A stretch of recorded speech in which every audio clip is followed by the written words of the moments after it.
সুন্দর শক্ত হয়েছে। এই যে মুড়ির মধ্যে থুইলে যে কালকে যে কামড় দেন না মস মস করবো। দাদা ভাই দিদি ভাই সামনে দুর্গা পূজা আইতেছে। দুর্গা পূজার মধ্যে আমাকে মানুষের সব কিছুই বানায়। হাবলা যে হয় হাবলার ভিতরে থেকে যে বিচি বের হয় সেই বিচি ডেপ এই ডেপ বাঁচছি যে মোয়া বানাবো আমি। এটি আমি ধানের খই বাঁচছি। দেখেন ধানের খই দি কত বড় বড় হয়েছে।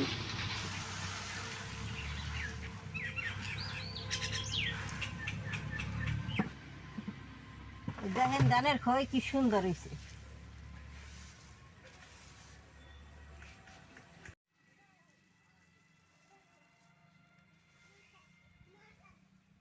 ধানের খৈডি ডেবের খৈডি আগে আমি বাইছে পরিষ্কার করে রাখছি। আমি এখন এই খইয়ের মোয়া বানামু, ডেবের মোয়া বানামু আর মুড়ির মোয়া বানামু। আমি কিভাবে মোয়াটা বানাই আপনারা দেখেন।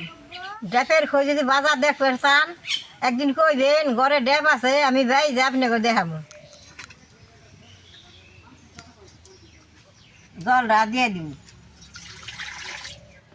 গুড়টা সাদা হইলেও এই গুড়টাই মোয়া ভালো হয়। আমি দোকানে কই আনছি গুড়টা জাল দিলে সুন্দর আঠা আঠা হয়। কড়াইতে দিয়ে দিন। সব গুড়াই মোয়া হয় না। গুড়টা যে নেলটা আছে ওইটা বেলা বেলা থাকে সেটাই মোয়া হয় না। এই যে সাদা গুড়টা এইটাই সুন্দর মোয়া হয়।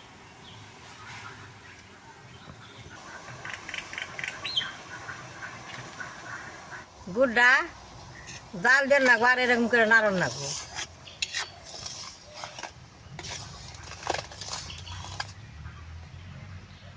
সুন্দর আঠা আঠা উঠবো জাল উঠলে।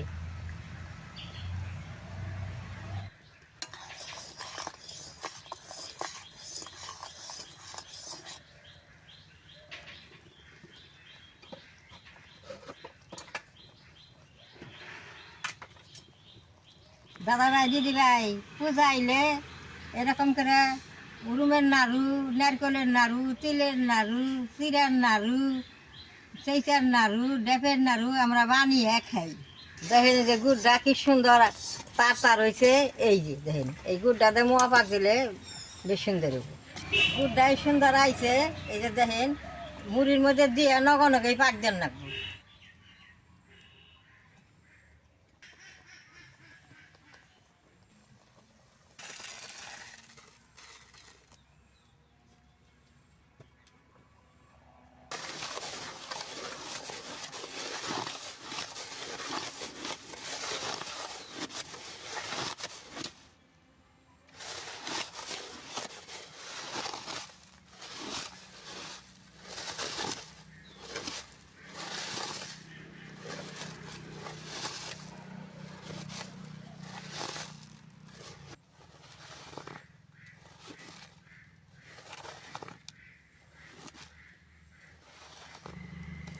আমি এখন এত অল্প জল ভরিয়ে পাকটা উঠিয়ে নিব।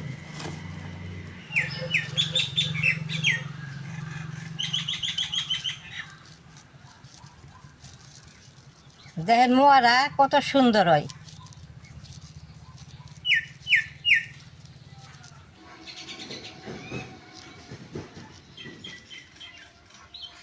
দেখেন কত সুন্দর হয়েছে মোয়াটা।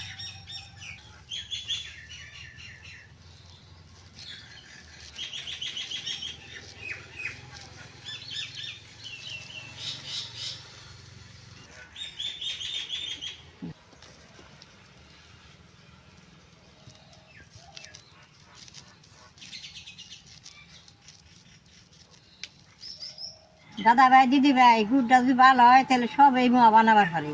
আর গুড়টা ভালো না হলে মোয়াটা ভেঙে যায়। ফার্স্টে আমি মুড়ির মোয়া দিয়ে বানাইলাম। তারপরে খই দেওয়ার উপরে বানামু। খই দিয়ে মোয়াও বানানো যায়। খইগুলো বড় বড় দেখতে ভালো দেখা যাবে না, আমার উপরে বানামু। তারপরে ডেকটি বানামু। মুড়ির মোয়া দিয়ে বানাই নিলাম। অন গুড় অল্প গরম করে ধানের খইয়ের উপরাটা বানামু। গুড় অল্প গরম করে নেব।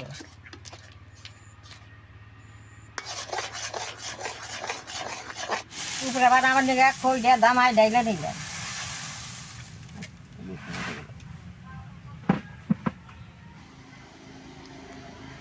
গুড়টা খইয়ের মধ্যে দিয়ে দিব।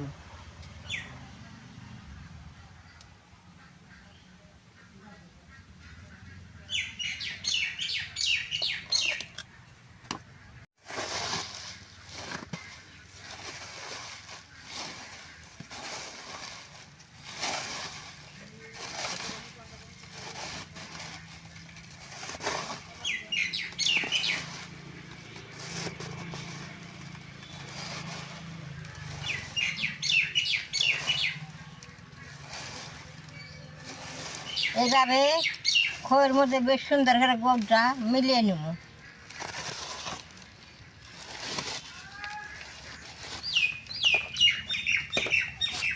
ধানের খইটা বড় বড় তো এইরকম করে রাখবো, এটা আর মোয়া বানাম না। এই দেন কি সুন্দর হয়েছে, গুড়টা মিলা গেছে খইয়ের নগে। এই উপরেটা তো এরকম করে রাখুন। আমরা ধানের খই দিয়ে গুড় দিয়ে পাক দিলে উপরে খই, এই উপরে এটা মুড়ির মোয়া থেকে খাইতে ভালো লাগে। উপরেটা আমি এই ডামটার মধ্যে ডাইলে ছুঁয়ে দিই।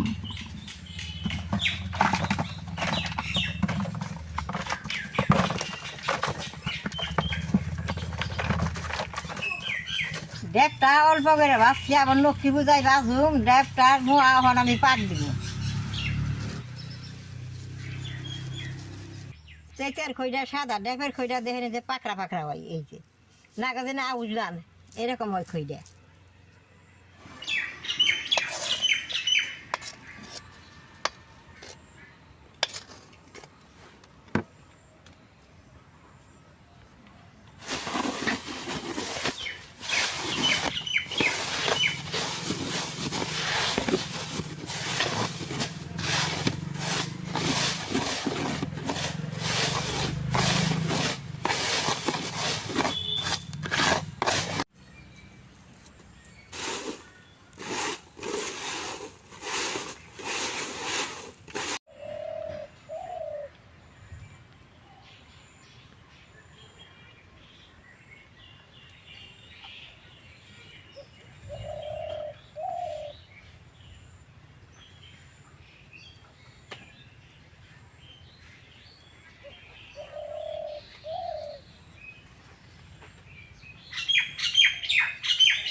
দেখেন ডেপের মোয়াটা কত সুন্দর, আর দেখতে কি সুন্দর জায়গা আছে।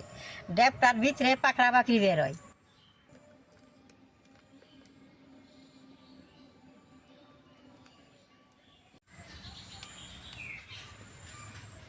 দাদা ভাই, দিদি ভাই, আমার সবটি মোয়া বানানো হয়ে গেছে। এটি হইল মুড়ির মোয়া, এটি ডেপের মোয়া, আর এটি ধানের খইয়ের উপরে। দেন কত সুন্দর শক্ত হয়েছে। এই যে মুড়ির মধ্যে থুইলে যে কালকে যে কামড় দেন না, মস মস করবো। আপনাকে দাঁত আছে, দাঁত দিয়ে কামড় দিয়ে খাইলে খুব ভালো লাগবে। ডেপটা তো বেশি করে বানিয়ে হারি রে, এই যে কম করে বানিয়ে নিলে আবার লক্ষ্মী পূজার দিন আবার আমি ডেপ বেজে আবার বানাবো। সব কিছু যার মধ্যে বইরে ভালো করে থুয়ে দিব, যাতে হওয়া না যায়, তত ভালো থাকবো, মশমশা হবো।